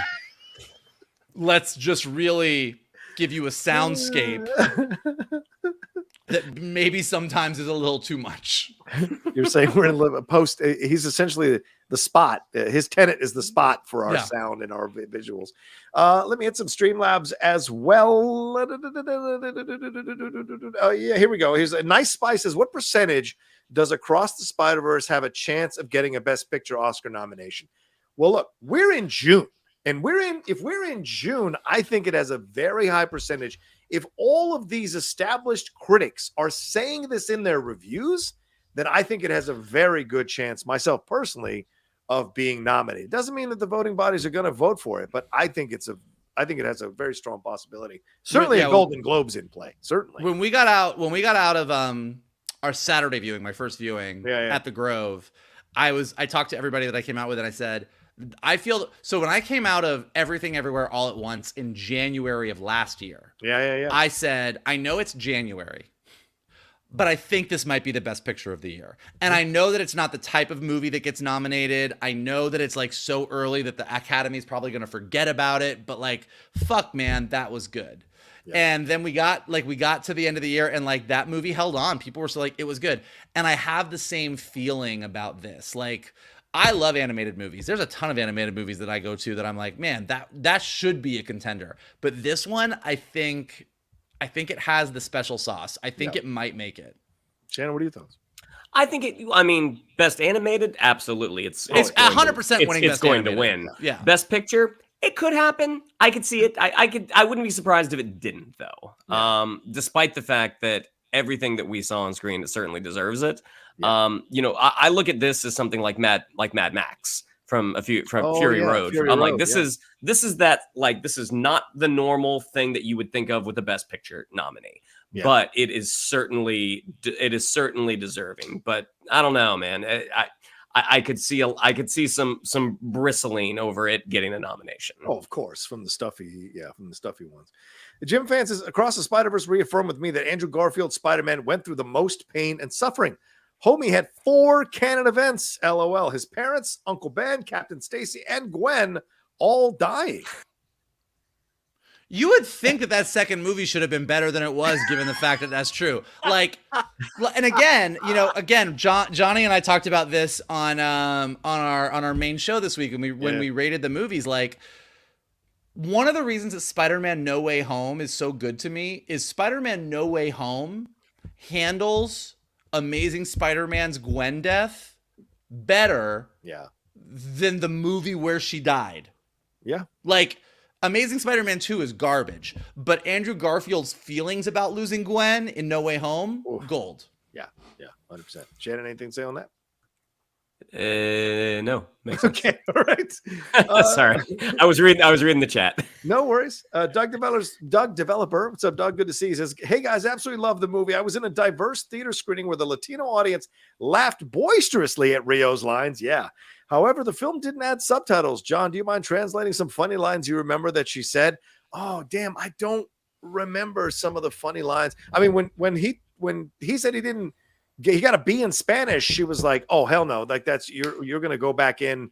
Yeah, I'm gonna be all up in your ass about this. And she snaps the Puerto Rican flag, doesn't she? Yeah, she does. Yeah, exactly. So like she's dropping hammers and dropping bombs on him for sure, and especially on the roof, the back and forth. I cannot remember. Sorry, guys, right now, right off the bat, all the stuff that she said. Sorry, Doug. I will say as a white guy, and I felt the same way about Spielberg's West Side Story. I like that it's not subtitled. I do too. I feel like even though I don't know exactly what's being said, I'm gonna get you a pillow from that desk. And I could ask John. I could call somebody. I could look it up. But like, even though I don't know what's being said, stop banging the desk. Stop banging the desk. I'm gonna get you a pillow. Then you can bang the desk, but you're gonna hit the pillow. Go ahead. Yeah. I feel like not having the subtitles feels more intimate. Yes. And it's more emotional. I like it more. It's more authentic. You get it. And you have to come to it. And I think that's what it is. Yeah. By the way, real quick, before I forget, great billboard. If you guys caught it with the bagel, the billboard has a reference to It's Everywhere All at Once. It's so smart to put in there. Gabriel Schiffer also asks, current theory, even with U42 DNA, he's vibrating at a U16 frequency. Out of frequency equals glitching, which means our hero has less than 48 hours to get home. Okay. Does that mean that? I don't know. It sounds like it might. How long were the other spider people in Miles' universe in the first movie? It was probably about 48 hours. Yeah, maybe. Maybe it's true. All right. We'll put that down. Tim Sims says, curious about the next film Beyond the Spider-Verse, with it possibly entering MCU territory. Could it be seen as Sony and Amy Pascal helping Kevin Feige, Marvel, and Disney with repairing the MCU because of Phase 4 problems? Oh, I don't know. Given production schedules for animation, they did not make a badass movie to fix Phase 4 and Phase 5. They were already making a badass movie before we all started getting concerned. Yeah. So I don't think that's the case. And also, despite the Donald Glover stuff, despite everything else, like, I don't know that they're going to use this Miles. Not like we're going to see this Miles all of a sudden jump through some portal and all of a sudden be a live action character in Secret Wars. Like, I feel like Marvel or Sony, one of them is, we are going to see a live action Miles, but I feel like this animated universe is kind of its own thing. And I'm okay with that. Like, maybe there was a time around Infinity War Endgame where I would have been like, give everything to the MCU. Given some of Phase 4 and Phase 5, I'm kind of like, maybe like just let's let this be this little gem over here that doesn't let this be its own thing. Maybe. Shannon? Yeah, I would say keep this its own thing. I mean, like, Sony, is very protective of the Spider-Man character despite some of their past attempts in the live action films. But they've really kind of struck gold with this. So at this point, it's like I would say keep it on its own. And number 3, it might not be done in terms of animation, but that script is written. Like, it is. It's done. So I mean, this took 5 years, to come out. So yeah. Doug wants to know, as a follow-up, he says, my audience laughed so hard when Miles suggested Spider-Man could be Dominican. What's the joke behind that? LOL. Just that, like, he was going to get found out, right? That it could be that. And he's like, oh, no, I don't think. There's this kind of like, every country wants to own their thing. So if you're saying, oh, he seems like this, but it's a way of saying that, like, you're not recognizing that he isn't from here. And so it's just that kind of thing, man. But I think also for, like, I mean, again, for white people, it's like, oh, well, everyone's from South America or everyone's from this. Exactly. But if you are, you're like, well, there's differences. It's not all the same. Yeah, exactly. You try to tell people that. Especially within continents. South America is not Central America, is not Spain, is not Mexico. Right. There's all differences there. Ricardo Quillis said, love that there were no subs for the Spanish. We talked about that. Absolutely. Agreed. Rashawn Daly says, love that Jefferson took his wife's last name. Yeah, I saw a lot of people asking that with Miles Morales. Like, why didn't he take his dad's last name? But then, he took his wife's last name. It's very progressive. And I dug it because, listen, I'm going to say something. Look, Rio Morales is beautiful. If I was married to her in an animated world and she told me to take her name, I'd be very happy to take her name. So, and I like the fact that they balance this out because you've got to know that he's half black and half Latino. So having that balance in the name, I think, is super important because it was originally going to be Miles Davis. That was the original name they were going to go with. So they adjusted it so they could really highlight the Latino side of him as well. So, yeah. Is he Jeff Davis in the comics or is he Jeff Morales? He is Jeff Davis. Yeah. Bobby Jackson says, any word on Madam Web showing up in the future? She is a multiversal character after all. Oh, man. They're doing the Dakota one, so... I don't think so because so in the Spider-Verse comics that Dan Slott wrote, Madam Web was really at the center of that whole sort of connected web universe that Miguel kind of showed Miles. So it seems like we've moved past the point where you would have a Madam Web. Like if they were going to have her, it feels like she would have been there to discuss the web that connected all the Spider people. Now that being said, we're all going to get to the trailer for Beyond the Spider-Verse and Madam Web's going to show up. I'm going to be like, well, fuck my drag. I was wrong. But yeah, I don't think so. Okay, fair enough. Tim Simmons back says, since this will be a sweep for the Best Animated Feature Oscar, which other Oscar should this film be nominated in? And should it win the Best Picture Oscar to break the outdated comment of animation is for children? Best score. Yeah, let Daniel Pemberton score. Go ahead, Sorry, go ahead, Shannon. No, I was going to say Daniel Pemberton score. He did the first one as well. I mean, it's dynamite. I mean, it certainly belongs there. Daniel Pemberton got to do so the score for the first movie is amazing, but because this movie goes so many different places and has so many different characters with so many different vibes, he really got to stretch his legs on this one.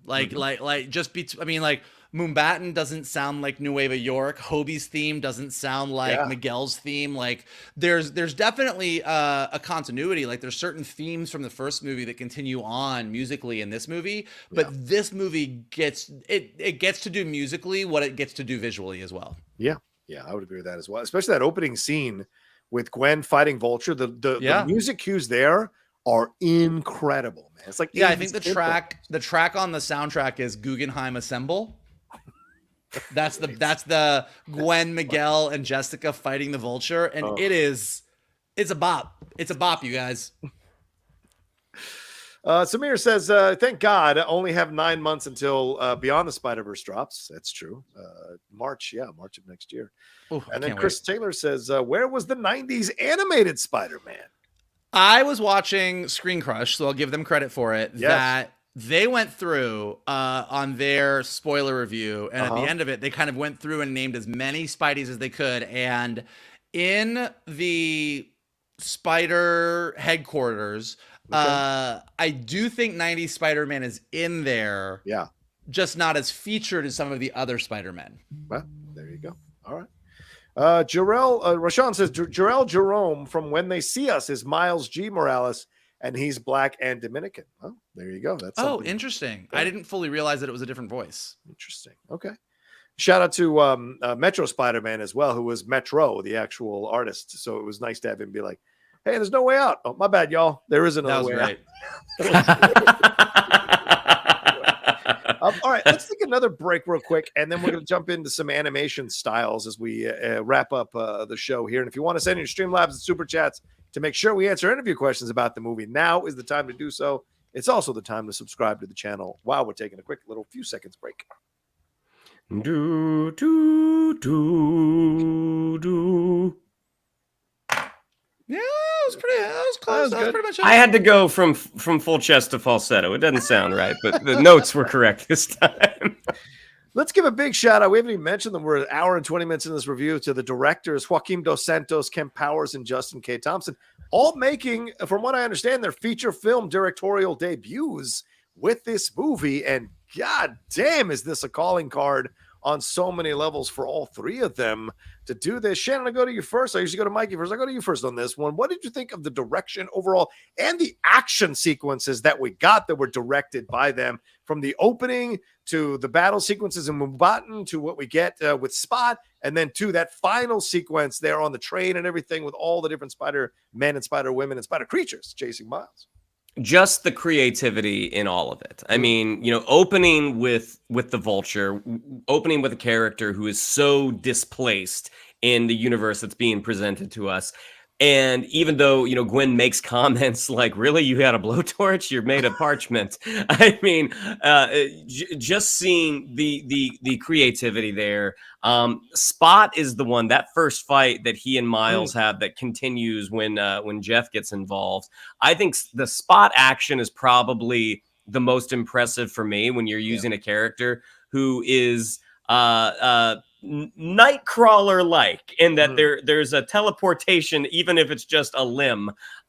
It was incredibly effective, but also really, really funny, and a lot of that comes down to Jason Schwartzman's performance as well, marrying that with the action that the directors put in.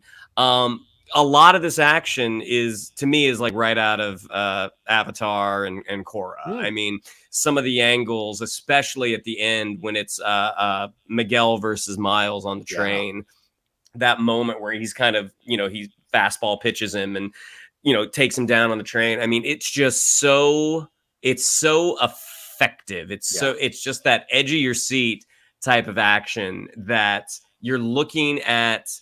Miguel, who is not just physically, but just as a character, is so overpowering. And again, part of that is the animation, part of that is Oscar Isaac, part of that's the writing. But then watching Miles then being able to use his sort of super venom sting to get out of it, it's just fantastic. I mean, I thought the three directors were awesome. Yeah.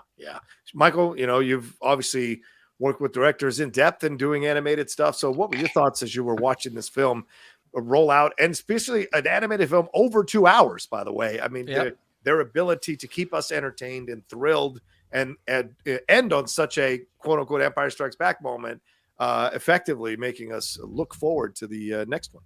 Yeah, I think we've talked a lot about Lord and Miller, and I think when you look at Lord and Miller's track record, their stamp, their style of emotional comedic storytelling is all over this. But the directors really brought the heat. As we said earlier this week, I know Joaquim Dos Santos. I've known him for years. I don't know the other two personally, but I know some of their work. They're all really, really strong. But Shannon's right. The action is insane. And I think I even said this when I tweeted out, like, the thing that makes this movie work so well is that the emotional storytelling, which usually comes from the writing, is also visual in this movie. Like, there's no difference. So in Gwen's universe, because it's a giant watercolor mood ring, you are watching visually what's happening as you're listening to the dialogue. So, Shannon's 100% right. The action in this movie does, I feel, double down and do even more than the action did in Into the Spider-Verse, which was already fantastic. I think they really just push the limits of it, and it's amazing. But really, I think sometimes what you don't think about with an animated movie is the directing in the smaller sequences. So whether that is Gwen and Miles sitting upside down so that the city is above them as they're having this really heartfelt conversation, or the subtle reactions that Rio has when Miles says whatever and her eyes widen and she's like, whatever? Because when we see really good performances in live action, we see actors just having these really grounded moments. But in animation, somebody is sitting there having to go, what is a grounded moment? How do I make this feel real? And the fact that so many of these moments with so many of these characters felt so real, action, 100%. Action is always the thing that everyone's going to go to and be like, that's amazing. Oh my God, it looks so good. But man, go back and watch like Rio and Miles or Gwen and Miles on the building, or some of the quieter moments. And that's where you go, or like Gwen and her dad when she comes back after being sent away by Miguel. And the entire scene that they have, like, just the subtle moments are equally as powerful to me as the amazing epic action moments. And that's a sign of a movie that's really, really well directed. Yeah, I have to agree 100% with both of you are saying. I mean, it just, you felt like you were in capable hands from the beginning. What a great opening sequence. And I got to see most of that opening sequence when I was at CinemaCon last year. So to see it like come to life, drawn out the way it was and animated the way it was, I just was blown away because the animatics were just fine to convey what was going on scene. To see it fully done was just mind-blowing how incredible that direction was. And then Mike, you're absolutely right, the quieter moments, the stuff with her and Miles, Rio and Miles up there, his dad Jeff, and talking to Spider-Man about his son, not knowing that is his son. That back and forth is so sweet. Even the stuff with Spot. Look, I mean, the opening stuff, as I said, he's comical. He's kind of not really someone to be taken seriously, but he grows. And as he grows, you see the animation style change. You see it differentiate. Him popping his head into the multiple universe. We haven't even mentioned the Lego universe, for God's sakes, which was so great and so well directed as well. And that Peter is, according to Miguel, one of our best people out there. Lego Spider-Man is one of the best out there. It's just great stuff. The 1950s comic book that he stuck his head into was great stuff. So these little inventive things that are probably on the script, but the way you direct them and put them through, and the way you get that voiceover performances from all these actors to convey all that stuff, it works so well to really solidify why people are talking about this film. Yeah. As nominated for Best Picture. We've had emotional stories being told in animated films since the dawn of time, for God's sakes. But there's something where it feels like you don't necessarily feel like you're watching an animated film at the same time that you're aware you're watching an animated film, that really elevates this film to a whole nother category, itself being an anomaly, in my opinion. And I think that's fantastic to see. Plus the incredible animation in all the different sequences, from the watercolor stuff that you see with Gwen and her dad in their universe, to the Moombatan stuff that you see there, to the Spider-Punk, as Shannon said, carved out of some sticker in the back of a punk club in 1980s London, or to the different or Miles and his design and his look and everything like that. And then what you get with Miguel, he is so angular and rigid, and everything is so perfectly designed and constructed. And when he even becomes, almost becomes the vampire when he's going to take care of the vulture in that moment as well, seeing that kind of come out, all of it just works so well. And the Jessica Drew design as well. I mean, her phenomenally awesome black hair sticking out the way it does, the look of the design of all of that and what she's doing. So it all works. And then we get to that ending, and that Miles Morales Prowler is scary as shit the way it's designed in that particular Earth, which mirrors what that spider looked like in Into the Spider-Verse. So just so smart all across the board with how they did all of that and made it all work as directors. So it also reminded me of when we were developing Spectacular Spider-Man. So a lot of times in animation, because color is a big part of animation and art direction and directing, and a lot of times red means danger. Yeah, right. Of course. Pretty clearly, red is a dangerous color. It means anger, it means danger, whatever. But in Spider-Man, I remember when we were doing Spectacular Spider-Man, Vic Cook, our director, was like, well, I feel like in the world of Spider-Man, danger needs to be green with hints of purple. Because that is, in Spider-Man's world, like Green Goblin is green and purple, Mysterio is green and purple, Doc Ock is green, Lizard is green. Like green tends to be, and it was just in the nature of comics, like Spider-Man was red and blue, so you're going to use different colors for the villains. So that just kind of definitively did that.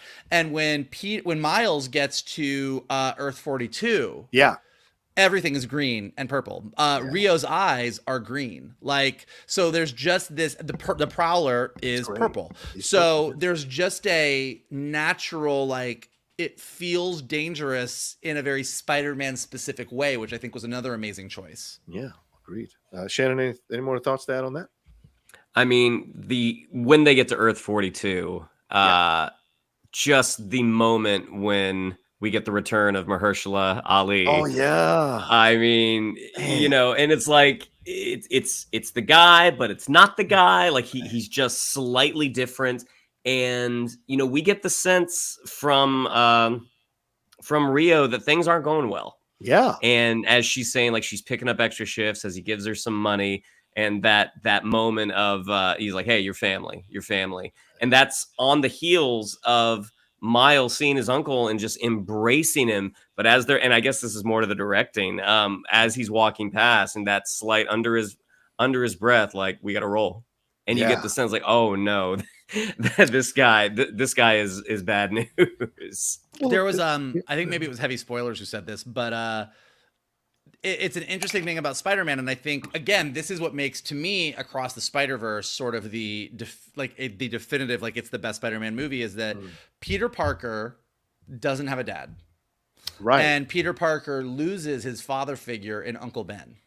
And all of Peter Parker's adult male role models from that point forward tend to be bad guys. Yeah. Like Norman Osborn is like, I want to make you in my image. It's Doc true. Ock, the whole Tobey Maguire, Alfred Molina thing. And in this movie, you have Miles has his dad. Miles does have his dad, who is a very important figure for him. Miles also has Peter B. Parker. And like I said, even though it's jokey, they make a big deal out of him being the mentor. But then when you get to Earth 42 and you're like, oh, so in this world, Miles lost his dad. And Uncle Aaron was the only influence he had, and this is the road he went down. And it's again, like in a movie, like I said early on, where like you're hitting all of these parents and children and who you want to be and what you want to be and why you want to be it. So getting to this world where Uncle Aaron is a harder Uncle Aaron than the Uncle Aaron we knew. And seeing the road he went down, like it was really, really affecting. Yeah, I thought the two things that stood out to me. I mean, Gwen at the beginning feels alone and lonely. No one she can talk to. Her own father is against her without knowing that he's against her, and then does know he's against her, and she takes off. But by the end, she has found a family. By the end, she has a found family to have a connection with these other Spider-Men. She's part of a society, Spider-Women. She's part of a society, right? And then Miles here, who grew up very loved in that universe. That's why he's such a good kid. That's why he wants to help. That's why he saves Captain Singh, because he has that instinct to do the right thing. But he's also, like his mom told him, don't you ever let them tell you you don't belong. Don't you ever let them tell you that you don't have a right to be there. Which I want to cry, but that decimates me every time, because that's something my parents said to me, to fight in this world. And so you hear that, and it's so powerful. So by the end, when he rebels against Miguel, it's from that moment. It pays off dividends. So when you see the other Miles Morales, it's because he grew up in an unloving household or a household that lost a father, right? So how does that affect him? And you throw in, and look, I'm not in any way culturally able to speak about this professionally or expertly or ever, but the idea of a young black kid growing up in the inner city without his father, but influenced by negative influences to become a criminal. That's how easy loving family can possibly turn out a much more loving child. A family that doesn't have that kind of love or has troubles, or I don't know how his father died in that universe yet. We don't know how that can affect a child growing up and what influence you have on that child going in a negative direction. Because his uncle in Miles Morales' the main Miles Morales' universe, his uncle was very loving of him and did not expose him to the evilness of his side, and probably because of his father, but also his love for Miles. So you see that be something that is playing out as well at the end, which I thought subtly, which I thought was great to kind of just throw in there, as a conversation piece for sure. We got two more Streamlabs or SuperChats came through. Tim Sims says, this blend of animation styles is, I believe, continuing the drive to diversify from the hyper-realistic CGI animation in future animated features. Do you all agree with this sentiment as well, gentlemen? Yeah, I think that common thoughts in the animation industry is CG good, 2D bad for feature animation. Like, we don't do a lot of 2D animation anymore, and we think that kids want to see a specific thing. Yeah. And although obviously Across the Spider-Verse is a CG animated movie with all CG acting and stuff, like the variety of styles and pushing what you can do, I think is going to continue to do what Into the Spider-Verse did. Like, we've all seen that post Into the Spider-Verse, we got the bad guys from DreamWorks. The trailer for Wish from Disney looks like it's much more a pushed style than what they've done in the past. And I think with the success of Across the Spider-Verse, it's just going to continue to remind executives that audiences are super on board to see stuff that is more visually pushed than they expect an audience to embrace. Yeah. Am I sharing your thoughts? Yeah, I mean, many folks have said this already, but I mean, you look at certain frames, you probably pause at any point during Across the Spider-Verse, and it looks like a work of art. I mean, and so the fact that they are pushing these, as Tim said, these more diverse animation styles, I think it's fantastic, because it's not something that we're used to seeing. We're not used to seeing, I feel like the last time we really saw it done so well was like Roger Rabbit, when you had animation and live action at the same time. So the fact that we're getting these things that don't look like they belong together, but they're but it's executed so well. I imagine that is just going to embolden other creatives going forward. Yeah, good point. Oh, Rashawn Daly corrects me here saying Ken Powers co-directed Pixar's Soul. Oh, that makes sense. And thank God, he's such a fantastic director, and certainly I'm sure he had stuff to say about how they were portraying everything that was going on in the film as a director. So that was great to have that in there. One last thing I think we should talk about before we wrap up is the acting. I mean, the voiceover, I left it for last, but the voiceover acting here, just incredible across the board. We mentioned, we say Shamik Moore here as Miles Morales, playing Miles Morales a year later. A little more confidence in his voice, a little more of a defensiveness, a little more of embracing his world, but also wondering where he fits, missing Gwen, the stuff that he goes through with the spy, wanting to be part of the Spider Society, and then the battle with Miguel. Haley Steinfeld as Gwen Stacy are really getting a chance to shine with her voiceover work here as well. Her acting, the initial moments when she's upset about everything, and then we hear about, we see what happens with Peter, and then her interactions with her father, which Shea Wiggum is fantastic as her dad, unrecognizable. Did not pick that voice out as Shea Wiggum's as Captain Stacy. And then what she does, and as you said, Michael, the conversation they have upside down and on that building. I wrote it down, the building, but yeah, the upside down. And then later, as we see her progress in the conversations, of course, Daniel Kaluuya, we already mentioned, but Luna Lauren Velez as Rio and Brian Tyree Henry as Jeff, the parents of Miles. Just great interactions, great stuff as well. The voiceover work all around. And Jake Johnson coming in as Peter B, coming back as Peter B, does wonderful work. We already gave Jason Schwartzman a shout out, and Issa Rae and Daniel Kaluuya. So what did you guys think of the main actors here, the main story actors, and their voiceover acting throughout the whole, or acting period, throughout the whole film? I mean, Brian Tyree Henry, he's just so good. I don't know if you all saw the film that he was in with Jennifer Lawrence, the Apple film that he got nominated for. He is such a wonderful, wonderful actor, and the differences in all of his roles. Like, I would not hear the character of Miles' dad and think that is the guy from Eternals, or that is the guy from Atlanta. He's just so good. And what he's able to convey in his voice, especially in that sequence after they've caught the spot, after the spot has escaped. He's just he's so frustrated, and he's dealing with the frustration from his son. Now he's dealing with the frustration of this spider vigilante. He's so, like, he just has so much depth to his voice. He's just a pleasure to hear. And Luna Velez, I don't know how many people watch Dexter out there, but she was one of the antagonists for Dexter, like the first 3 or 4 seasons. And this is just such a different character. Like, she's just so tender as Rio, and to think that it's that same police officer from Dexter who was just such a piece of work. I mean, they both, I just love both of the parents' work. And the whole Shea Wiggum thing, I didn't know who it was after the first screening, because Shea Wiggum there is a quality to Shea Wiggum's voice that you do not hear in this character. And like today I was listening extra careful, and I'm like, I still don't hear it. It's really incredible. Mike, your thoughts on the voiceover acting overall? In that interview that I was watching, Haley Steinfeld was talking about what she's learned on doing Spider-Verse, and she talked about how you kind of have this idea when you go in to do an animated movie that you have to be really big and over the top and super broad, and then she realized that that's not what you do, that like you have these really subtle moments, that you have these really quiet moments that you play. And I think when you look at Gwen in this movie, you really see that. And I think the main thing, look, I think what Shannon said is right. Like, I think this movie actually has a decent shot of a Best Picture nomination. And I think it has a great shot at Best Score.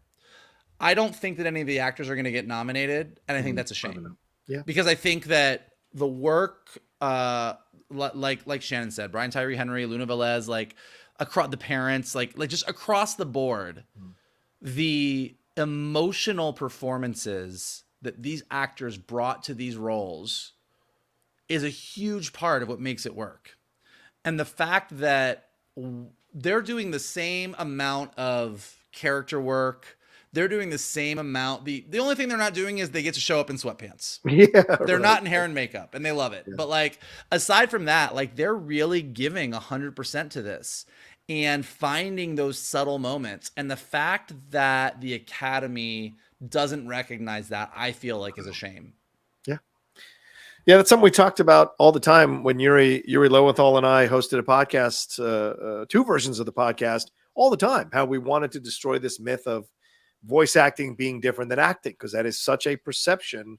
People say, do you do any real acting? Whenever you tell them you're a voiceover artist, which is just astoundingly offensive on so many levels, because these people deliver such wonderful performances voiceover wise that really dial you into the film. It isn't just the animation. It's got to be coupled with both. And it so works here in this film from top to bottom. And no one better than Andy Samberg as Ben Reilly, for God's sakes. Come on. Lost in my angst. I'm lost in my angst. It was so...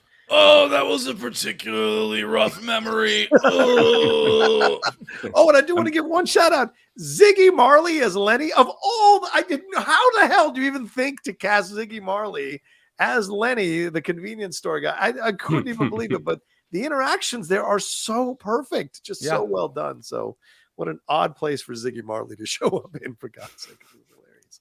All right. Anything else that we missed that you guys want to hit on before we wrap up our conversation here about the Spider-Verse? I mean, we spoke about the animation styles. We're speaking about the acting. We spoke about the direction, the writing, the great scenes. Anything that you guys, the cameos, anything you guys want to bring up? Just that This is... Okay, go ahead. Yeah, you go first. This is a movie that is probably going to be very attended for the next few weeks, and that is the way to see it. See it on a big screen, and if you can see it with a crowd. I mean, I would say see it with different crowds. See it during the day so you can hear kids, and see it at night so you can hear grown-ups. Yeah, I would agree with that. Michael? This is the type of movie that comes along once in a while. Yeah. It's firing on all cylinders. It's elevating the art of cinema. Like it is so good. And then in addition to that, the way that they handle all of the Easter eggs and all of the bits, like, again, it's a super complicated thing. And like sometimes, and we all have seen it, there's movies that like lean a little too heavily on Easter eggs, a little too heavily on references to other things. Yeah. This movie just has it all just sort of packaged in a way that you get to enjoy the stuff that you get. But if you don't get it, if you didn't see the Venom movies and you don't know who Miss Chen is, or you didn't know that Donald Glover was in Spider-Man Homecoming, or you haven't seen every single version of Spider-Man, it doesn't matter, because it's the emotional story that holds it together. And when you have that emotional story that is so strong, all of the animation styles and all the different looks and all of the amazing action and all of the Easter eggs is all just on top of something that's a super solid base. And I think that that's the lesson to take away from this movie, is that if you really know the emotional story that you're telling, you can do anything. And this movie does things that no other movie does. Yeah. Yeah, 100%. And I think that's the thing that I come out of this movie, having seen it twice now, is that it doesn't diminish in its power and in its effect on you, right? I mean, the first thing I wrote about when I did my out of theater reaction, when I did my quick reaction to it on Twitter, was that, it has all these great things, but it's the heart of the film that packs the biggest wallop. It's the emotional story that it's telling that keeps you so dialed in. So you're here, you can marvel at everything else here, because you're involved and you're taken along on the ride with this incredible story. You trust that the emotions here are conveying and matching the amazing majesty that you're watching in the animation styles and the designs of all of these characters, and and the performances. And I'd be remiss not to mention Oscar Isaac as well, who's fantastic as Miguel O'Hara. He was such a great Miguel O'Hara, encapsulating what that character is all about and the progression of that character as he gets more and more desperate as the film goes along, and the frustration he feels that he's got to get this thing done because it's from a place of wanting to do what's right, but he's so caught up in it that he's losing his way. And I think that's important to see. And the film does a great job of making you see that without making you hate him. And so there's all of those little things throughout that I think are gems and gifts from a wonderful performance or wonderful film here that is incredibly well directed, incredibly well paced, well written, well scored, well acted. But it's that heart, and it all comes down to that. That's what you're left with. That's why you want to, like, when it was done, I wanted it to go on for another hour. Like, I was like, I'm ready. Keep me in here. I'm good to keep going because I'm loving this. And that speaks volumes about a movie for me in my analysis of it overall. All right, well, there you go. That's our spoiler review here of Spider-Man Across the Spider-Verse. We appreciate you all hanging out with us. Thank you so much for taking the time tonight. Lovely chat. Thanks for the Streamlabs and the Super Chats. We appreciate them madly as well. Shannon, what do we have to tell them? Yeah, if you'd like to follow us on social media, on Twitter, it's @geek_buddies, on Instagram at @the_geek_buddies. If you'd like to follow me on social media, on Twitter, it's @Shannon_McClung, on Instagram at Shannon the Geek Buddy. If you would like to follow Mr. Vogel and bang some tables, it's @NKToon. If you would like to follow Mr. Rocha, have a pillow to smack. It's @The Rocha Says. Listen, if you like emphatic, passionate people, then we are here for you. And here is what you can do to be here for us. Hit that like button below. Subscribe to Johnny's Outlaw Nation page. Check out all the amazing content he has got. Leave your comments below in the YouTube chat. Let us know what you thought of the movie. What did you like? What did you not like? What do you hope for Beyond the Spider-Verse? If you are listening to us on a podcast, go ahead and leave us some stars and some comments so that we go up in the rankings and more people can find us. And as always, the best thing that you can do is retweet this video, post it on your socials, send it to your friends, and tell them to hang out with your buddies, the Geek Buddies. There you go. Well, thank you all so much again. And we love hanging out with you all. That's why we do these reviews live. I know other people don't do them live. We like to do them live because we love to interact with you all. We are first and foremost fans and nerds and analysts and reviewers and pundits second. So thank you so much for hanging out with us and allowing us to entertain you and have fun with you interacting about this movie. And we definitely enjoyed all your chat and your analysis and your points of views as well, y'all. All right, y'all take care of yourselves. Be well. As Michael mentioned earlier, if you want to watch our main show that dropped on Friday where Mike and I rank the top Spider-Man movie, which we put across at the top, please feel free to take a look at that video as well. It is up there for you all to enjoy. Yes, boys, gentlemen, does the title Beyond the Spider-Verse mean we'll get a live-action Miles Morales? That's what people are speculating, that we're going to get the live-action Miles Morales or Tom Holland or Andrew Garfield. We certainly saw them pop up in the images when we were there in that Spider-Verse area HQ. So I don't think so. Okay. All right. I think Beyond the Spider-Verse means that Miles is literally going beyond what Miguel thinks the Spider-Verse is. Yeah. Or whatever he called it, arachnoid connected technical, whatever the hell he called it. Yeah. All right, let's get on out of here. And we'll talk to you next time with another brand new review or show here from the Geek